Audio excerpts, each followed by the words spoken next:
하나님 말씀 마태복음 26장입니다. 마태복음 26장 1절로 16절까지 말씀입니다. 찾으신 분 아멘 하시겠습니다. 천천히 합독하십니다. 시작. 예수께서 이 말씀을 다 마치시고 제자들에게 이르시되 너희가 아는 바와 같이 이틀이 지나면 유월절이라 인자가 십자가에 못 박히기 위하여 팔리리라 하시더라. 그때에 대제사장들과 백성의 장로들이 가야바라 하는 대제사장의 관정에 모여 예수를 흉계로 잡아 죽이려고 의논하되 말하기를 밀란이 날까 하노니 명절에는 하지 말자 하더라. 예수께서 베다니 나병 환자 시몬의 집에 계실 때에 한 여자가 매우 귀한 향유 한 옥합을 가지고 나와서 식사하시는 예수의 머리에 부으니 제자들이 보고 분개하여 이르되 무슨 의도로 이것을 허비하느냐? 이것을 비싼 값에 팔아 가난한 자들에게 줄 수 있었겠도다 하거늘 예수께서 아시고 그들에게 이르시되 너희가 어찌하여 이 여자를 괴롭게 하느냐? 그가 내게 좋은 일을 하였느니라. 가난한 자들은 항상 너희와 함께 있거니와 나는 항상 함께 있지 아니하리라. 이 여자가 내 몸에 이 향유를 부은 것은 내 장례를 위하여 함이니라. 내가 진실로 너희에게 이르노니 온 천하에 어디서든지 이 복음이 전파되는 곳에서는 이 여자가 행한 일도 말하여 그를 기억하리라 하시니라.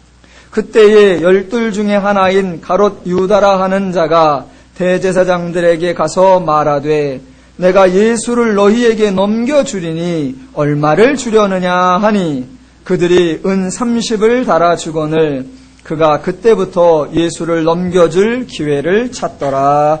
아멘.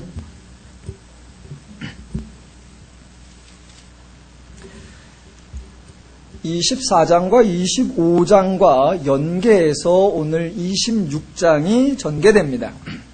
26장 1절을 보시면 예수께서 이 말씀을 다 마치시고 제자들에게 이르시되라고 나옵니다. 이런 표현은 마태복음에만 여러 번 등장합니다. 예수께서 설교를 끝내시거나 아니면 한 단락의 가르침을 마칠 때에 늘 등장하는 전형적인 수사어구입니다. 마태복음 7장 28절에 보면 5장, 6장, 7장에 걸친 산상수훈을 마칠 때 바로 이런 표현이 등장하고 또 11장 1절에도 10장에서 제자들을 부르고 제자들을 파송하는 설교를 하신 후에 또 등장하고 13장 53절에도 13장에서 천국 비유를 여러 가지 설명하신 후에 이런 표현이 나오고 또 19장 1절에도 나오고 오늘 26장 1절에도 이런 표현이 나옵니다. 즉 이 표현을 통해서 이제 24, 25장의 예수님의 설교, 예수님의 가르침이 끝났다라는 것을 의미합니다. 24, 25장의 말씀은 24장 3절에 나오는 질문에서 시작되었습니다.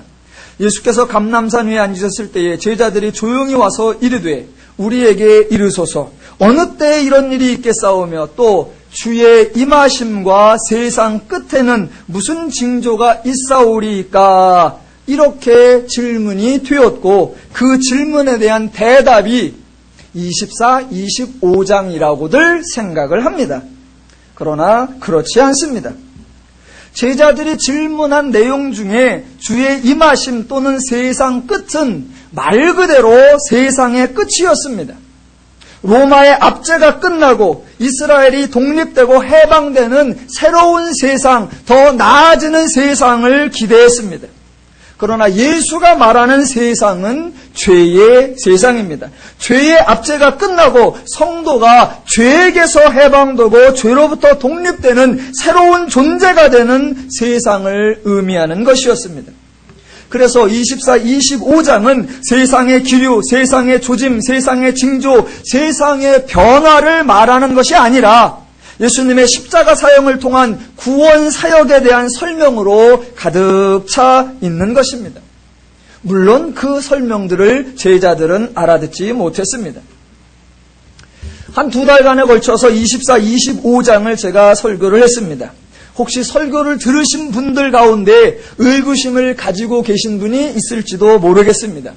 목사가 너무 내용을 그쪽으로 몰아가고 있는 것이 아니냐.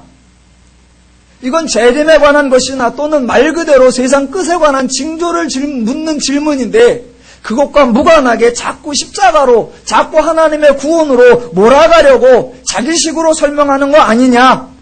더 나아가 24, 25장에는 십자가에 대한 구체적인 언급이 없지 않느냐. 예수님의 구원 사역에 대한 직접적인 표현이 없지 않느냐. 이렇게 질문하실 수 있습니다.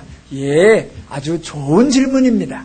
저에게 해주시지는 않았지만 그런 질문의 마음을 가지고 있는 것으로 생각이 됩니다. 예, 진짜로 그런 십자가나 구원 사역에 대한 구체적인 내용이 24, 25장에는 등장하지 않습니다. 혹시 성도들 중에 그렇게 저에게 질문하면 제가 난처해질까봐 예수님께서 알아서 대답을 또 해주셨습니다. 그 대답이 바로 26장 2절입니다. 24, 25장에서 길게 설명을 하신 후에 모든 말씀을 마치신 후에 짧게 간단하게 직접적으로 대답을 해주시는 겁니다. 24장 3절에 대한 가장 분명하고 가장 정확한 대답이 26장 2절입니다. 너희가 아는 바와 같이 이틀이 지나면 유월절이라 인자가 십자가에 못 박히기 위하여 팔리리라 하시더라. 그러면 질문하고 대답만 뽑아서 해보겠습니다. 질문. 어느 때에 이런 일이 있겠사오며 또 주의 임하심과 세상 끝에는 무슨 징조가 있사오리이까? 대답. 이틀이 지나면 유월절이라 인자가 십자가에 못 박히기 위하여 팔리리라. 이렇게 되는 겁니다. 과연 제자들이 알아들었을까요?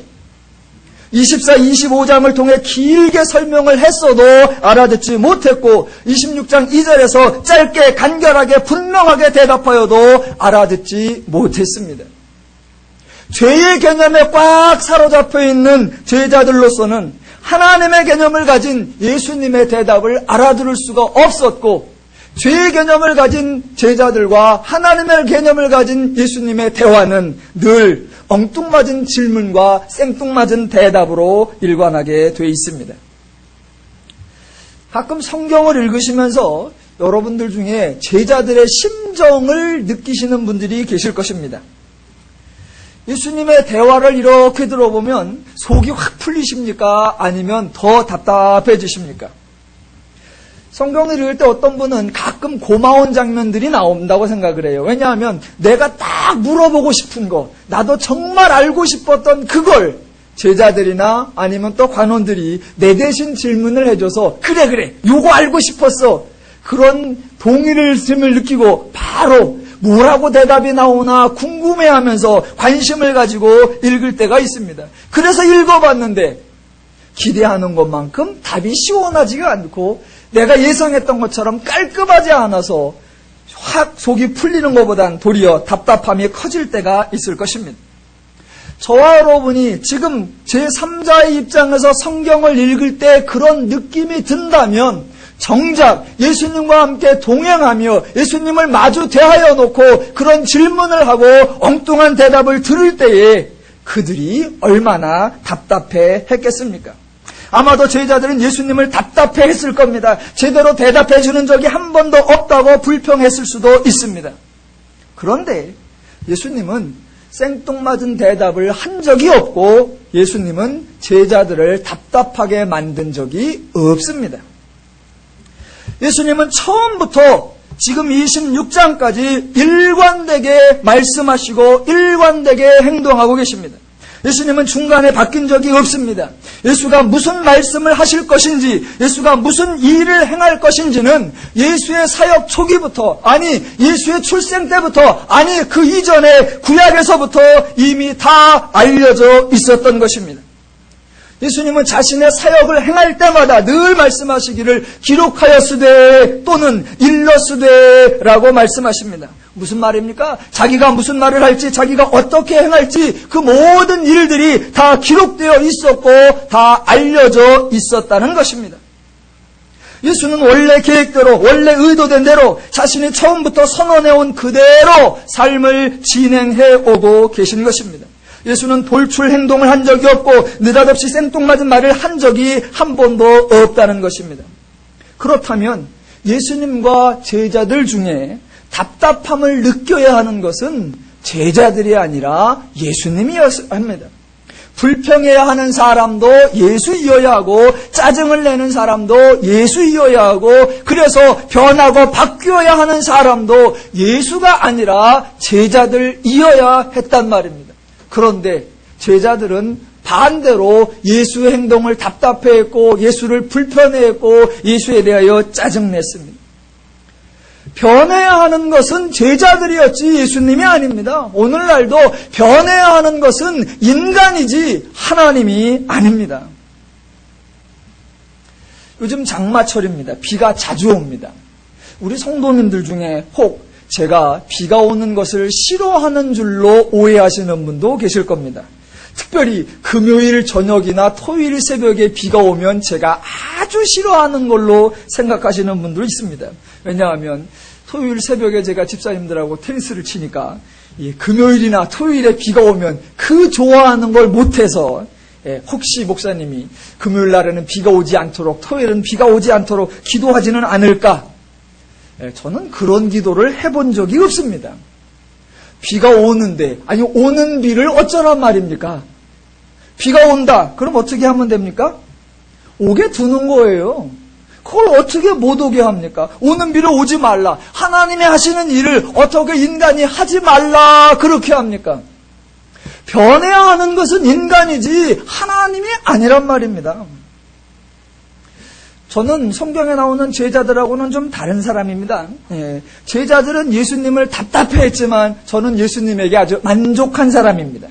제자들은 예수님이 변하기를 기대했지만 저는 하나님께 좀 마음을 바꾸어 달라고 기도를 한 적이 없습니다. 저는 평상시 목사가 이런 말을 할 건 아니지만 기도를 잘 안 하지만 해도 뭘 바꾸어 달라 그런 기도는 거의 하지 않습니다.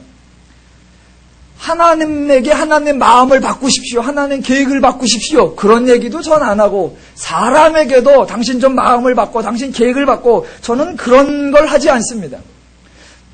나 말고 다른 사람을 바꾸기를 기대하고 바꾸려고 하는 거 그것처럼 어려운 게 어디 있습니까? 다른 사람을 바꾸는 거 정말 어렵고요. 세상에 최고 쉬운 게 자기를 바꾸는 겁니다. 그게 제일 쉬워요. 그래서 저는 다른 사람을 바꾸려고 하는 게 아니라 늘 그저 순응하기를 잘하는 사람입니다. 그래서 제가 제일 잘하는 게 이거 제일 잘해요. 어느 날 이제 아침에 일어나려고 하는데 이제 침대에서 아내하고 둘이 부시럭거리면서 오늘 아침에 뭐 먹을까? 이제 아내가 그럽니다. 밥 먹을까? 그럼 전 대답이 응. 그래도 조금 있다가 에이 밥 먹지 말고 오늘은 빵하고 커피 먹을까? 그럼 제가 뭐라 그래요? 응. 그럼 또 가만히 있다가 그러지 말고 오늘은 아무것도 먹지 말고 그냥 좀 더 잘까? 그럼 전 뭐라 그래요? 응. 뭐든지 원하는 대로 거기에 맞춰서 내 마음을 바꾸는 게 속 편하지 남을 바꾸려고 하는 거 심지어 하나님을 바꾸려고 하는 거 가능하지도 않거니와 참 우스운 일입니다. 이렇게 말씀드리면 어떤 사람들은 저보러 혹시 간이 있습니까? 쓸개가 있습니까? 줏대가 있습니까? 소신이 있습니까? 그런데요. 저 건강검진하니까 간도 있고 쓸개도 있답니다. 소신도 있고 줏대도 있고 다 있습니다. 다만 성경을 읽으면서 하나님을 변화시키는 게 아니라 내가 변해야 되고 다른 사람을 변화시키는 게 아니라 내가 변하는구나 그거를 깨달은 성숙함이라고 이해해 주시면 좋겠습니다. 자, 예수는 지금 자신의 삶을 살아가고 있는데 그 삶을 알고 사신 분입니다. 그래서 예수는 자신의 삶의 목적, 삶의 과정, 삶의 내용, 삶의 결과, 삶의 영향력 등 모든 것을 다 알고 사셨습니다. 죄인들의 특징은 뭐예요? 자신들의 삶을 알지 못하고 살아가고 있다는 겁니다. 죄인들은 알지 못하고 살아가고 있고 예수님은 알고 사셨고 그렇다고 하면 예수님을 믿는 저와 여러분 또한 우리의 삶을 알고 살아간다는 것입니다. 알고 살아가니까 얼마나 쉽고 얼마나 편합니까? 여러분도 여러분의 삶을 알고 살아가시는 분들인데 그래서 편하지요? 아멘은 언제 하시려고? 알긴 뭘 알아. 제가 여러분이 알고 있는 걸 소개해 드릴게요. 여러분은 이미 여러분이 성도라는 사실을 알고 계십니다. 그렇지요? 예, 또 앞으로 제 아무리 세상이 100번 1000번 바뀌어도 저와 여러분이 성도라는 그 사실이 변하지 않을 것이라는 것, 그것도 알고 계시죠? 하나님이 여러분의 삶을 죄로부터 단단히 지키고 계시기 때문에 여러분은 절대로 죄한테 지지 않으실 것이라는 것, 그것도 알고 계시죠? 여러분은 하나님의 은혜로 행복을 성취하셨고 큰 복을 받으셨고 인간이 얻을 수 있는 최상 최대의 자유와 평안과 안식을 완성하셨다는 거 알고 계시죠? 여러분이 받은 복과 은혜를 어떻게 어디서 누구와 함께 구현하고 누리고 살아가야 하는지 그 방법도 다 알고 계시죠? 몰라요? 여러분이 삶 가운데 만나는 모든 상황과 환경, 때로는 어려움과 역경일 수도 있는 그 처지들이 결코 헛된 경험이 아니라 힘든 과정으로 끝나는 것이 아니라 여러분의 삶에 유용하고 유익이 되도록 하나님이 선용하여 내실 것이라는 사실, 그것도 알고 계시지요?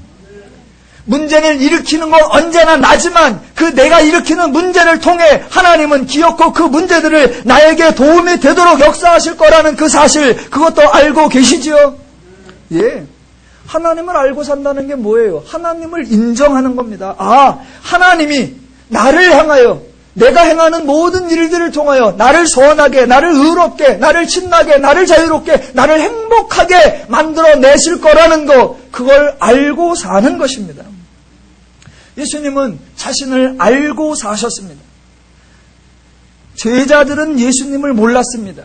제자들은 예수님이 자기들과 함께하고 있는 그 삶의 의미를 몰랐습니다. 그래서 늘 알고 싶어했고 질문해했고 때로는 불안해했고 가끔은 예수의 행동을 의아해했고 답답해했습니다.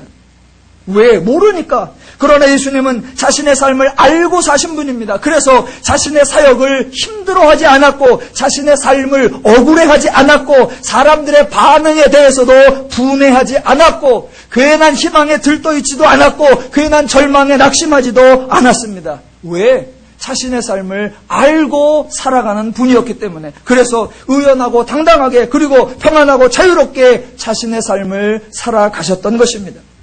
성도된 저와 여러분도 예수께서 사신 것처럼 자신을 알고 사는 평화롭고 자유로운 삶이 되시기를 주님의 이름으로 축원합니다.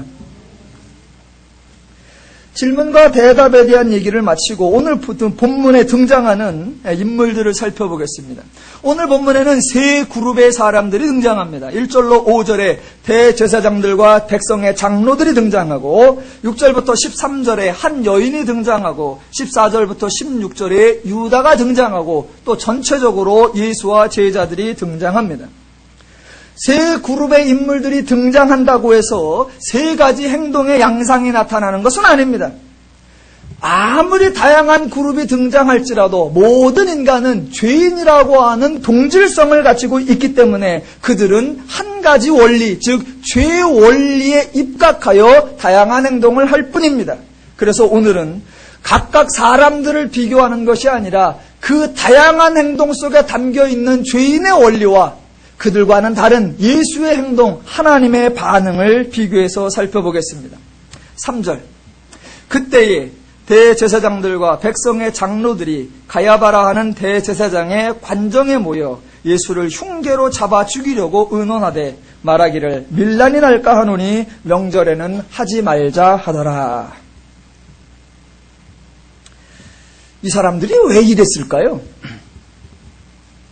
여러분, 사단이라고 하는 존재가, 죄라고 하는 존재가 매우 지혜롭고 영리하고 교활합니다.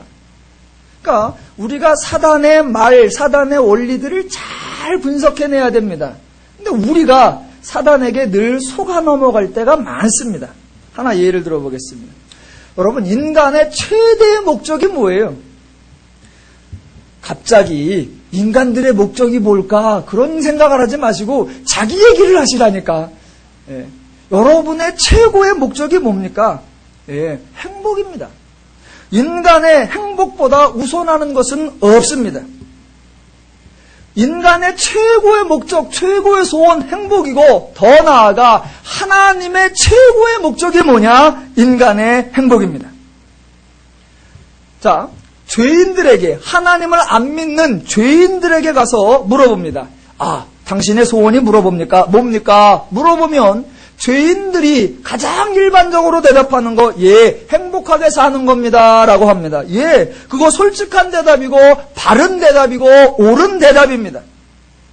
그러면 이제 교인들에게 물어봅니다. 교회 다니는 성도들에게 당신의 소원이 뭡니까? 라고 물어보면 이런 대답이 나옵니다. 예, 하나님의 영광입니다. 미련하고 어리석고 바보 같은 대답이 나옵니다. 여러분, 인간의 소원이, 내 삶의 목적이 행복이라고 대답하는 거, 그게 죄스러운 게 아닙니다. 그게 인본주의가 아닙니다. 반대로 인간의 소원이 하나님의 영광이라고 대답하는 거, 그게 기독교답고 그게 거룩하고 그게 멋있는 대답이 아니라는 것입니다. 인간의 유일한 최상 최대의 목적이 뭐냐? 예, 행복입니다. 하나님의 목적도 인간의 행복입니다. 죄의 목적도 인간의 행복입니다. 인간의 행복은 최고의 목적이에요. 사단이 하나님의 목적은 인간의 목적 행복인데 사단의 목적은 인간의 불행이야, 이렇게 말하지 않습니다. 사단이 그렇게 짱구가 아닙니다. 너희들이 사단이 나를 따르라, 그러면 내가 너희를 아주 자연스럽게 망하게 해줄게. 누가 그렇게 말합니까? 그러면 누가 사단을 따라간단 말입니까? 그러니까 사단도 그렇게 말하는 거예요. 사단의 최고의 행복, 목적, 행복이고 내가 너를 위한 인간의 최고의 목적, 그것도 행복이야, 그렇게 말하는 겁니다. 자, 그래서 사단이 하나님의 목적과 동일한 목적으로 인간을 흉내냅니다. 인간에게 도전합니다. 그런데 사단이 잔꾀를 부리는 곳이 어디냐면 목적이 뭐냐 거기가 아니라 방법을 어떻게 쓰느냐, 여기에서 사단이 장난을 한다는 겁니다. 자, 잘 보세요. 기독교인이 죄가 속이려고 하는 곳에서 안 속아야 되고 죄가 안 속이려는 곳에서 안 속아야 됩니다. 그러니까 어디가 죄가 속이는 거고 어디가 죄가 안 속이는 건가를 잘 구분해내야 돼요. 그런데 이 기독교인들이 죄가 속이려고 하는 데에서 거기서 넘어가고 안 속이려고 하는 데까지도 미리 알아서 넘어가. 제가 지금 말이 되게 하고 있죠? 네. 그러니까 죄가 속이려고 하는 데에서는 정신을 차리고 죄가 안 속이려고 하는 데는 이러고 따라가야 됩니다. 그런데 죄가 안 속이려고 하는 데는 홀딱 넘어가고 죄가 속이려고 하는 데는 안 넘어가. 이게 무슨 말이냐? 죄가 인간의 목적은 행복이다, 이거는 속이려고 하는 게 아닙니다. 그건 원래 하나님의 목적이기도 하니까, 그러면 그 말을 비록 죄가 할지라도 그래, 그건 맞아. 대신 인간이 행복할 수 있는 것은 죄의 방식대로 해야 된다. 그러면 거기는 정신을 똑바로 차리고 웃기지 마. 행복해야 된다는 건 맞지만 죄의 원리로는 안 돼, 이러고 나아가야 된단 말입니다. 근데 우리가 반대로 해요. 인간의 최고의 목적이 뭐냐면 행복이야. 그랬더니 우리가 아니야, 난 불행해도 돼, 그저 하나님만 영광 받으시면 나는 버러지가 돼도 돼, 쥐가 알아서 속아 넘어가. 그런데 그러면 어떻게 행복하느냐, 그 원리는 전부 다 죄의 원리를 따라가.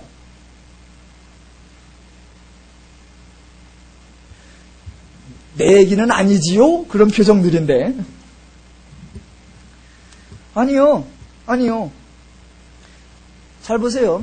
인간의 목적은 행복이다, 이 말은 하나님의 목적이기도 하고 인간의 목적이기도 하고 죄가 그 하나님의 목적을 흉내내서 동일한 말을 합니다. 대신 그 행복을 이루어가는 방식에 하나님은 하나님 방식을 내고 죄는 죄의 방식을 냅니다. 그러면 목적 자체를 분리하는 게 아니라 방식에서 하나님의 방식으로 가야 된다, 여기를 따라가야 되는데 미련하게 성도들이 목적 자체는 엉뚱하게 바꿔내고 정작 방식은 죄의 방식을 다 따라가고 있단 말입니다. 자, 무슨 말을 하려고 하느냐? 오늘 본문에 지금 대제사장들과 백성들의 장로들이 등장하고 유다가 등장했습니다. 여러분, 대제사장들과 장로들의 관심거리가 무엇일까요? 당연히 자기들의 행복입니다. 자신들이 행복하기 위해서 자신들이 행복할 수 있는 조건과 상황을 만들어 놓고 자신들이 행복할 수 있는 방법을 간구해내는 겁니다. 자신들이 행복하기 위해서 자신들의 행복을 방해하는 모든 장애물들을 제거하려는 것입니다. 그 작업이 뭐예요? 4절. 예수를 흉계로 잡아 죽이려고 의논하되. 지금 대제사장과 장로들이 뭔가 거룩한, 뭔가 거창한, 뭔가 우주적인, 뭔가 멋있는 그런 의도를 가지고 있는 게 아닙니다. 그 직분이 어디이든, 그 위치가 어디이든, 그의 역할이 무엇이든 모든 사람들은 자신의 내면 속에 내가 행복하고자 하는 욕심이 있고 당연한 것이고 그걸 방해하는 것들을 다 제거하려고 하는 그런 마음이 있습니다. 그런데 행복해지는 방법에 대한 하나님의 방식과 죄의 방식이 다르다는 겁니다. 자, 죄인들의 특징이 뭐냐면 남을 바꾸려고 하는 겁니다. 또는 상황을 바꾸려고 하는 겁니다. 왜? 행복이 상황에 있다고 생각하기 때문입니다. 그런 죄인들이 상황을 바꾸어 내가 행복할 수 있는 조건과 환경과 처지를 만들고 싶어하는 그런 죄인들이 원하는 게 뭐냐면 힘입니다. 돈과 권세로 대표되는 힘이에요. 왜? 그 힘이 있으면 자신이 변하는 것이 아닌 자신을 위한 다른 사람을 바꾸고 자신을 위한 다른 환경을 바꿀 수 있다고 생각하기 때문에 다른 사람을 바꾸고 다른 상황을 만들려고 합니다. 죄인들의 싸움은 결국 다 그겁니다. 자기가 변하는 게 아니라 상대를 바꾸려고 하고 상황을 바꾸려고 하는 것. 지금 본문에 등장하는 사람들이 누구냐? 대제사장들과 백성의 장로들. 이게 누구냐? 힘이 있는 자들. 이게 누구냐? 권세 있는 자들. 이게 누구냐? 자신이 마음 먹은 대로 상황을 바꿀 수 있다고 생각하는 자들입니다. 그래서 상황을 바꾸려고 하는 거예요. 어떻게? 예수를 흉계로 잡아 죽이려고 하더라. 왜? 예수라는 사람이 득세하고 다니고 예수라는 사람의 활동이 계속되면 자기들의 처지가 깨지고 자기들의 상황이 변화되어 자신들의 행복이 붕괴된 것 같으니까 자신의 삶을 지켜내기 위해서 행복의 방해 요소들을 제거하는 것. 그게 뭐 하는 거냐? 예수를 죽이려고 하는 겁니다. 여러분, 대제사장과 장로들이 예수를 죽이려고 지금 의논을 하는데 그 의논하는 마음속에 죄책감이나 도덕적 어떤 죄악에 대한 그런 느낌 있을까요? 없을까요? 없습니다. 왜냐하면 자신들은 지금 예수라는 사람을 죽이려고 한다 이것이 아니라 나의 행복을 지키기 위해 행동한다 라고 생각하고 있는 겁니다. 저들은 지혜를 쓰고 있고 명철을 쓰고 있고 인간이 사용할 수 있는 가장 쉬운 방법을 쓰고 있는 겁니다. 그런데 문제는 그들의 생각이 옳고 그들의 행동이 옳으냐라는 겁니다. 죄인들은 어쩔 수 없이 자기들의 지혜를 써야 되고 어쩔 수 없이 자기들의 모든 능력을 총동원해야 합니다. 그런데 죄인들이 사용하는 지혜, 죄인들이 사용하는 방식은 인간들끼리는 지혜로울 수가 있습니다. 그런데 하나님 앞에서는 언제나 죄인의 지혜로움은 하나님 앞에 가장 미련함의 극치가 됩니다. 왜 그러냐면 보세요. 저들이 예수를 잡아 죽이려고 합니다. 그런데 예수는 원래 죽으려고 이 땅에 오신 분이고 예수님은 죽으려고 작정을 한 분이에요. 그런 분을 죽이려고 해. 이해를 잘 되기 위해서 하나 예를 들어보겠습니다. 저희 아버님이 70이 넘으셨는데 노인이죠. 이제 요새 노인이란 말을 안 쓰고 어르신이라 그러는데 저희 아버님이 평상시는 느긋하세요. 이제 그러신데 차만 타시면 느긋이 없어지셔. 뒷자리에 딱 제가 모시고 타면 뒤에 등을 기대고 이렇게 앉으셔야 되잖아요. 안 그러세요? 우리 아버님은 제 뒤에 있는 그 헤드 이거의 그 기둥 있잖아요. 그걸 붙잡고 제 귀에 대고 인간 내비게이션이셔. 수다, 가, 멈춰, 오른쪽, 왼쪽, 저기 봐. 그래서 제가 아버님 모시고 할 때는 이래고 타야 됩니다.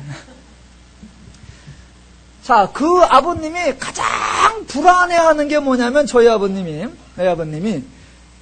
본인도 어르신이면서 어르신들이 지나다니는 거예요. 왜냐하면 운전해 가는데 어르신들은 당연히 행동이 조금 늦을 수밖에 없잖아요. 그러니까 저기 어르신이 보이면 여기서부터 브레이크. 왜? 이 양반이 늦는다 이거죠. 늦는다. 그러면서 야, 사고는 나면 안 되지만 절대로 나서는 안 되는 사고가 뭐냐면 어르신을 치는 사고다. 그건 절대로 나면 안 된다. 왜 안 되느냐? 그러면서 저에게 설명해주는 용어가 하나 있어요.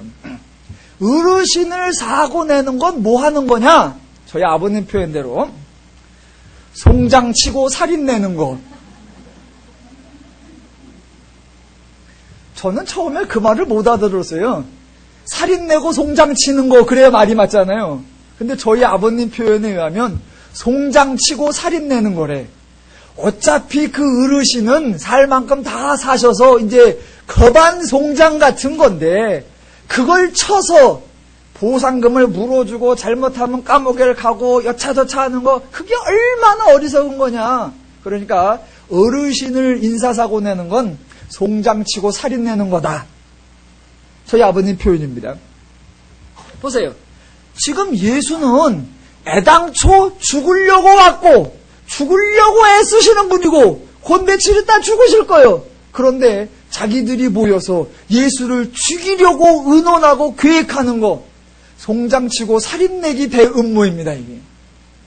그러니까 자기들이 할 수 있는 최상의 지혜를 쓰는 거고 자기들의 행복을 지킬 수 있는 최고의 노력을 하려고 한다고 정당화시키려 하고 있단 말입니다. 그런데 하나님 앞에 인간의 지혜는 미련함의 극치일 뿐입니다. 하나님의 의도, 하나님의 마음을 모르니까 죄인의 마음과 죄인의 행동은 미련함과 어리석음 그 자체인 것입니다.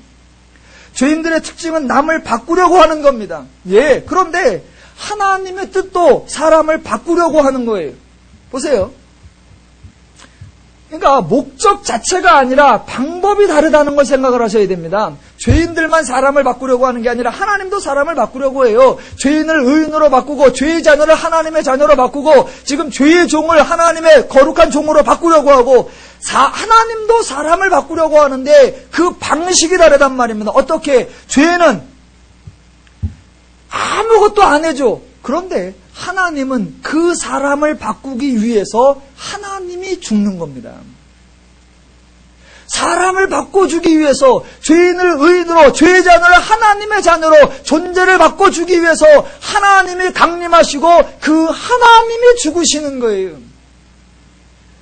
기독교의 방식은 하나님이 행하시는 거예요.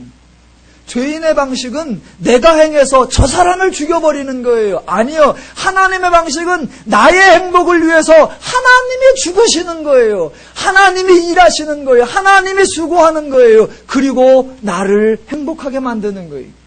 그러니까 하나님 때문에는 불행해지는 사람이 없고 하나님 때문에는 어려워지는 사람이 없습니다. 그런데 죄의 방식으로는 내가 행복하기 위해서는 누군가를 불행하게 하고 누군가는 어렵게 만들어내야만 합니다. 그게 죄의 방식과 하나님의 방식의 차이입니다. 지금 하나님은 인간을 구원하기 위하여 이 땅에 오셨는데 인간을 행복하게 만들기 위하여 하나님이 이 땅에 오셔서 죽으시기로 작정하는데 대제사장들과 관원들은 자신들의 행복을 위하여 예수를 죽이려고 하는 겁니다. 방식의 차이입니다. 전혀 죄인의 방식으로는 인간이 살 수가 없습니다. 또 하나 살펴보겠습니다. 14절부터 16절에 등장하는 유다입니다. 14절. 그때 12 중에 하나인 가룟 유다라 하는 자가 대제사장들에게 가서 말하되 내가 예수를 너희에게 넘겨주리니 얼마나 주려느냐 하니 그들은 은 30을 달아 주거늘. 대제사장들과 관원들은 힘 있는 자들이고 유다는 힘 없는 자들입니다. 힘이 있는 자나 힘이 없는 자나 차이가 날 뿐 마음은 똑같습니다. 유다의 마음도 무슨 마음입니까? 예, 상황을 바꾸어 보겠다는 마음입니다. 왜? 유다가 예수를 쫓아다녔습니다. 한 3년 따라다녔습니다. 그런데 3년 따라다니고 난 결과 뭔가 예수에게 속은 것 같단 말입니다. 자기가 계획하고 자기가 의도하고 자기가 목적한 바는 하나도 이루어지지 않고 자기를 위해 무엇인가 일해줄 것 같았던 그 예수는 한다는 소리가 나 곧 죽는다? 나 곧 죽는다? 뭐요? 내가 여태 죽을 사람 따라다녔나? 나를 위해 무엇인가를 해줄 사람을 따라다닌 줄로 알았더니 맨날 죽는다. 아, 더 이상은 소망이 없나 보다 라고 이제는 내가 속았다. 여러분, 내가 속았다 그런 마음이 들면 어떻게 하면 됩니까? 자기만 떠나면 되잖아. 아유, 속았네. 내가 3년 속은 것도 억울한데 이제 정신 차려야지. 그래서 그냥 자기만 떠나면 되잖아. 그런데 유다는 지금 예수를 팔려고 했습니다. 단순히 파는 게 아니라 잡아 죽이는 쪽에 예수를 넘기려고 하는 겁니다. 왜? 속았으면 자기만 떠나지. 그러면 됐잖아. 그런데 왜 더 나아가 예수를 팔아 죽일 수 있는 그런 음모를 꾸미려고 할까요? 여러분, 유다의 심정을 한번 추측해 보시기 바랍니다. 한번 예를 들어서 다단계에 빠졌다고 합시다. 혹시 또 다단계 하시는 분 계시나? 그것 때문에 재미를 쏠쏠히 보고 계시는 분이 계시나? 그냥 제 평상시 개인적인 의견이 여러분 중에 골드 회원이 있으신지 사파이어 회원이 있는지 제가 그런 건 모르지만 그냥 제 평상시 의견이 다단계는 거 안 좋다 그런 생각이 있으니까 그냥 해보겠습니다. 자, 내가 다단계에 빠졌다. 그래서 쫄딱 망했다. 그래서 한 3년 하다 보니까 이게 안 되는 건데 되는 줄 알고 내가 속았구나. 그걸 알았다고 합시다. 내가 속았구나. 그때 드는 생각이 뭘까요? 여러분, 사람은 그 죄의 심리가 교묘한 겁니다. 아유, 내가 속았네. 나 정신 차려야지. 다시는 그런 데 안 빠져야지. 나 정신 차려야지. 요렇게 끝나지 않습니다. 사람들은 늘 자기 행동을 어떻게 하면 좀 더 멋있게, 좀 더 우아하게 해낼 명분을 찾아요. 그래서 자기가 속았다 그 생각이 드는 순간 가장 먼저 드는 생각이 뭐냐면 다른 사람을 속게 해서는 안 되겠다. 내가 막아줘야 되겠다. 내가 다른 사람이 속지 않는데 보탬이 되는 일을 해야 되겠다. 그런 마음이 듭니다. 늘 생각하기를 나는 똑똑하고 나는 지혜로운 사람이야. 그런데 나처럼 똑똑한 사람도 그런데 빠져들었으면 딴 사람들은 다 빠져들어. 그러니까 속아본 내가 어떻게든 그들을 막아줘야 되고 어떻게든 그들을 지켜줘야 된다. 그런데 만나는 사람마다 다단계 하지 마 이러고 다닐 순 없잖아요. 그러면 나처럼 저 사람들도 빠지지 않도록 내가 공공의 이익을 위해서 할 수 있는 일이 뭘까요? 다른 사람에게 빠지지 말라고 권면하는 일도 있겠지만 그 주범을 없애는 겁니다. 여러분, 유다의 행동 속에 잡혀있는 그 심리를 잘 파악해내셔야 합니다. 자, 공공의 이익을 위해서 모든 사람이 빠져들 수밖에 없는 술책을 쓰는 저 사람을 없애야 된다라고 말하는 겁니다. 사람들은 그렇게 다 오바를 하는 거고 자신이 할 수 있다고 생각해요. 그것을 사명감으로 여기고 그걸 책임으로 여기고 그걸 열정이라고 생각을 합니다. 그래서 내가 속은 것처럼 다른 사람도 속지 않도록 하기 위하여 우리 모두를 속이는 그 원흉을 없애야 한다라고 생각을 합니다. 제가 설교를 하는 사람입니다. 설교를 하면서 제가 가장 조심하려고 하는 게 뭐냐면 제가 설교를 통해서 사람들을 바꿀 수 있다라고 하는 생각을 가지려고 하는 것, 그걸 없애는 게 가장 힘듭니다. 여러분, 이게요 어려운 거예요. 왜냐하면 애써 자기가 하는 일을 통해서 뭔가 될 것이 아니라는 생각을 갖기. 그럼 뭐 할라 열심히 해?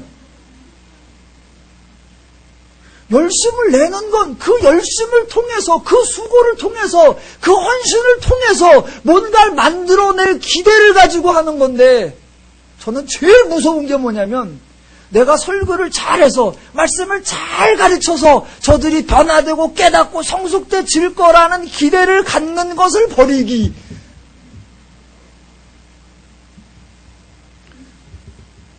저는 그거예요.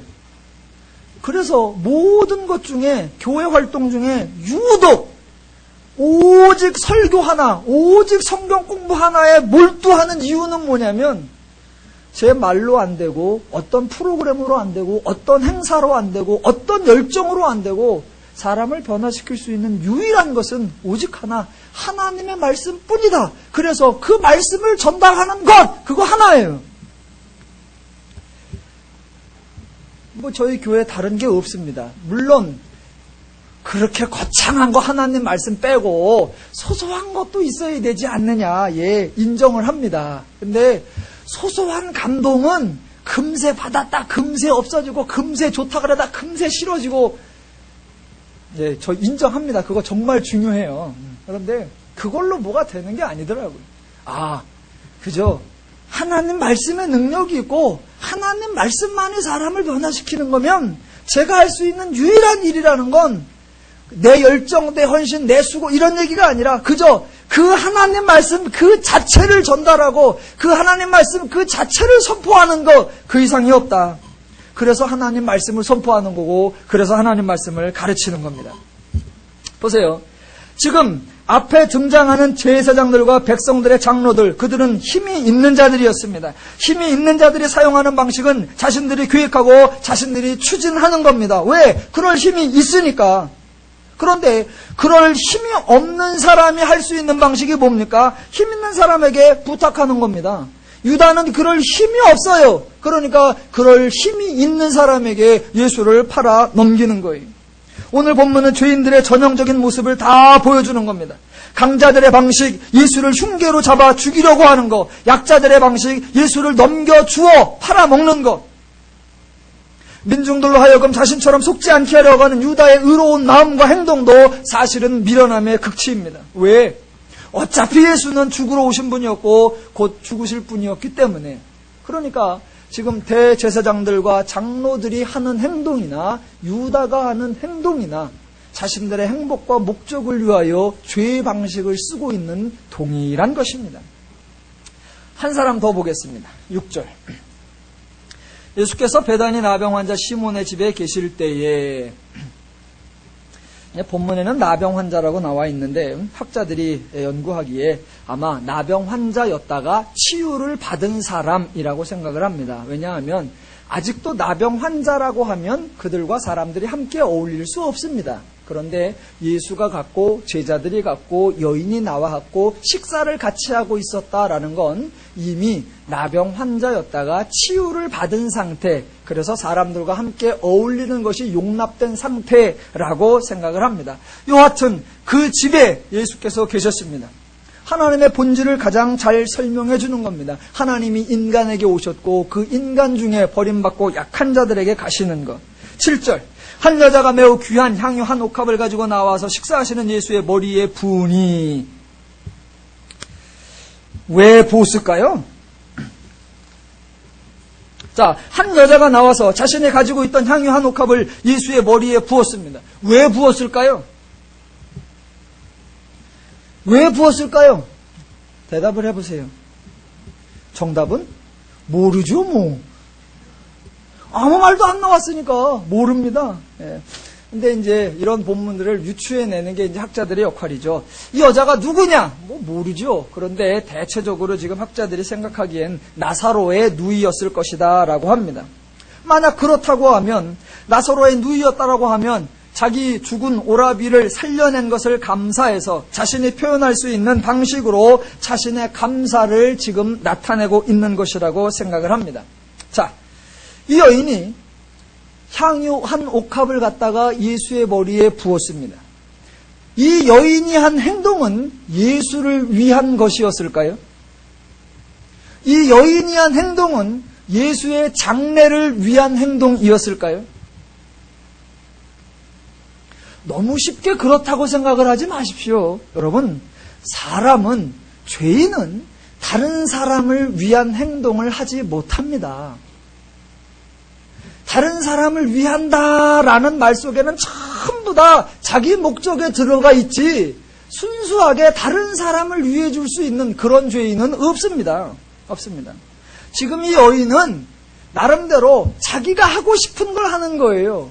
자기가 가지고 있던 감사의 마음, 감동의 이것을 어떻게 표현할까 하다가 자기가 할 수 있는 방식대로 하는 거예요. 자기가 가지고 있는 자기 생각에 가장 소중한 것, 그것을 예수에게 부어서 그렇게 자기가 하고 싶은 것을 자기가 하고 싶은 방식대로 표현하는 겁니다.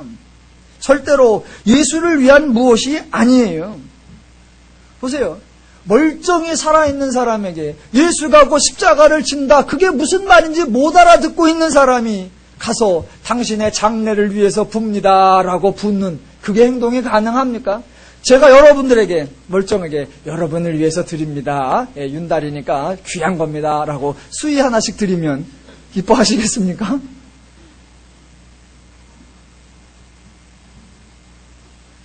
자, 오늘 본문에서 세 그룹이 등장한다 그랬습니다. 대제사장들과 백성들이, 장로들이 나오고, 또 하나 유다가 나오고, 또 하나 이 여인이 나옵니다. 이 세 등장인물의 강조점이 여인의 충성이거나 여인의 헌시거나 여인의 사랑을 나타내는 것이 아닙니다. 여인은 자신의 의도와 목적을 위해서 행동했을 뿐입니다. 그래서 그 여인이 한 행동은 대제사장들이 한 행동이나 유다가 한 행동과 본질적으로 다를 바가 하나도 없습니다. 그 행동과 하나님의 뜻과는 아무런 상관이 없습니다. 지난주에 살펴봤던 양과 염소의 비유에 있어서도 주인이 와서 한 오른쪽에 모아놓은 사람들, 의인이라고 부른 사람들, 그 사람들도 자신들이 무슨 행동을 하고 있었는지 몰랐습니다. 자신들이 하나님을 위하여 봉사하고 섬기고 있다고 생각하지 않았습니다. 지금 본문에서 중요시하려고 하는 것은 다른 두 사람과는 다르게 이 여인은 예수를 위한 행동을 했다라고 말하는 것이 아니라 셋 다 인간의 기준을 가지고 행하였는데 그들과 다른 하나님의 행동, 하나님의 반응을 보여주는 겁니다. 자, 슬기로운 다섯 처녀, 그 자체가 슬기롭다고 했습니까? 아니요. 하나님의 판단이라고 했습니다. 신랑이 와서 데리고 잔치에 들어온 사람, 그 사람을 신랑 자기가 데리고 들어와 놓고 그렇게 들어온 사람을 슬기롭다고 여겨주셨습니다. 5달란트와 2달란트 남긴 사람도 그 사람이 착하고 충성된 종의 역할을 한 것이 아니라 그들이 말하는 대로 주인이 받아주었고 주인이 다 용납해 주었습니다. 자신이 받아주고 자신의 즐거움에 참여케 한 자, 그들을 향하여 주인이 뭐라고 하느냐? 너희는 착하고 충성된 종이다 라고 판단을 하는 것입니다.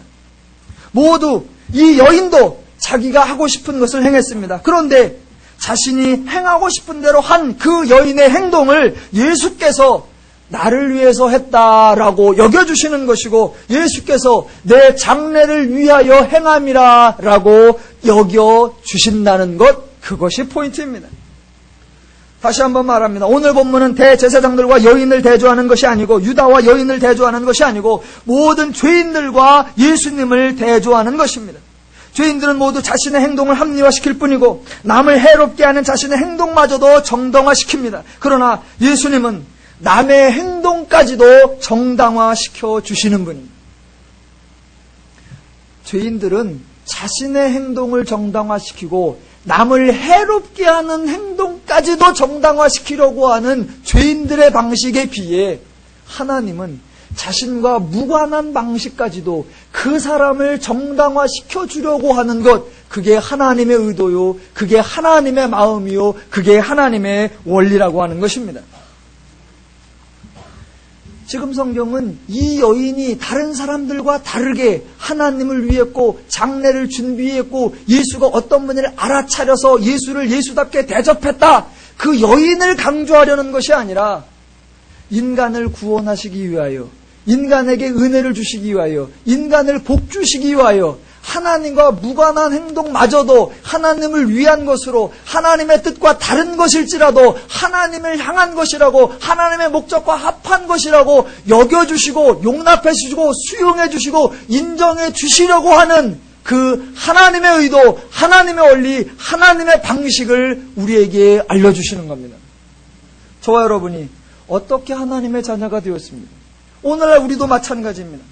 바울의 예를 하나 들어봅시다. 바울이 나는 하나님 앞에 충성되게 일했다, 나보다 더 열심히 있는 사람 나와봐, 이렇게 말하는 것이 아닙니다. 바울이 언제나 나 같은 자를 충성되게 여겨주시는 그 하나님의 은혜, 내 일을 하나님의 일에 헌신하는 것이라고 허락해 주시고 용납해 주시고 칭찬해 주시는 그 하나님의 은혜, 하나님의 여겨주심입니다. 우리들 얘기를 해봅시다. 어느 날 저와 여러분이 새벽에 나와서 기도를 한다고 합시다. 왜 하죠? 하나님, 요새 하나님 혼자 외로우셨죠? 제가 하나님 놀아드릴게요. 그리고 기도하는 사람 있습니까? 한 사람도 없습니다. 하나님 외로울 때는 쳐다도 안 보다가 자기 적막하면, 자기 답답하면, 자기 대책 없으면 나와서 하나님께 부르잖아요.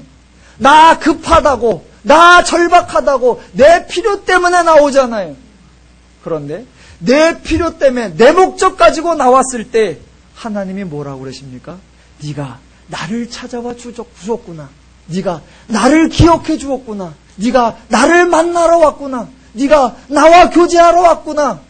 하나님이 그렇게 여겨주시잖아요. 아이들이 학교 갔다 와서 숙제를 합니다. 왜 숙제를 합니까? 안 해가면 맞으니까. 요새 이렇게 말하면 또 선생님들이 화내실라. 요새 학교는 체벌이 없잖아. 그러면 지는 겨우 숙제 하나 해가는 겁니다. 숙제 하나.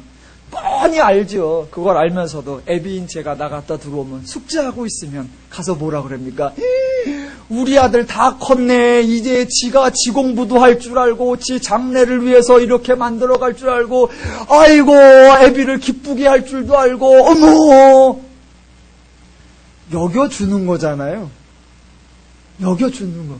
그러면 또 괜히 또 생색을 내죠. 아버님이 기쁘시다니 저도 기쁩니다.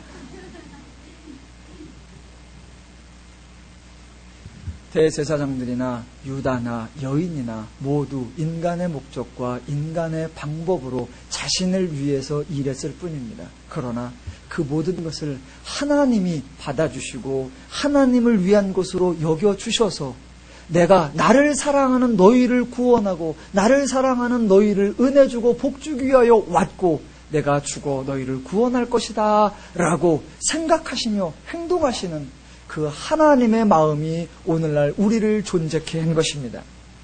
저와 여러분이 이제 하나님의 마음을 가진 자입니다. 하나님의 마음으로 생각하시고 하나님의 기준으로 생각하시고 하나님의 방식으로 행동하셔서 저와 여러분과 대하는 모든 사람에게 이 하나님의 원리로 행해서 하나님의 은혜와 복락을 날마다 삶 속에 풍성히 구현하며 누리시기를 주님의 이름으로 축원합니다. 누리시기를 주님의 이름으로 축원합니다. 누리시기를 주님의 이름으로 축원합니다. 누리시기를 주님의 이름으로 축원합니다. 누리시기를 주님의 이름으로 축원합니다. 누리시기를 주님의 이름으로 축원합니다.